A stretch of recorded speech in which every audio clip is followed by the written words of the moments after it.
नमस्कार, मी Bhagyashree Mohite. C news महाराष्ट्राच्या दुपारच्या बातम्यांमध्ये आपलं स्वागत आहे.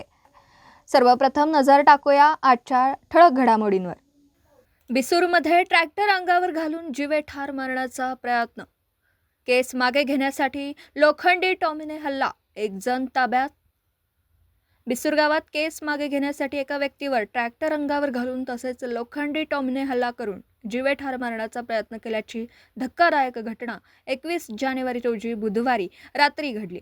या प्रकरणी दशरथ मारुती पाटील वय वर्ष 44 राहणार पाटील मळा बिसूर यांनी सांगली ग्रामीण पोलीस ठाण्यात फिर्याद दिली. त्यानुसार धनराज हरिदास पाटील वय वर्ष 27 राहणार बिसूर यांच्या विरोधात गुन्हा दाखल करण्यात आला. फिर्यादी यांच्या मुलीने यापूर्वी संशयित धनराज पाटील याच्या विरोधात गुन्हा दाखल केला असून तो खटला सध्या न्यायालयात सुरू आहे.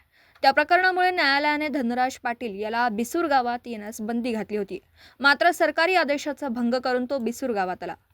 सोमवारी 19 जानेवारी रोजी सकाळी 10:15 वाजण्याच्या सुमारास संशयिताने फिर्यादी यांच्या मुलीला बिसूर गावाच्या ओढ्यात अडवून केस मागे घे अशी धमकी दिली होती.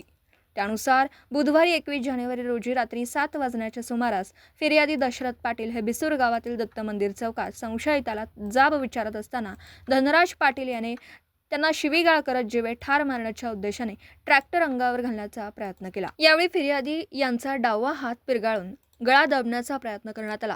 तसेच तुला आता जिवंत सोडणार नाही, ठार मारून टाकतो असे म्हणत ट्रॅक्टरमध्ये असलेल्या लोखंडी टॉमीने फिर्यादी यांच्या डोक्यावर वार करून त्यांना ठार मारण्याचा प्रयत्न केल्याचं फिर्यादी यांनी तक्रारीत नमूद केलं.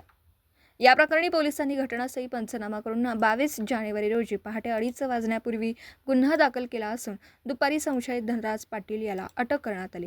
पुढील तपास सांगली ग्रामीण पोलीस करीत आहेत.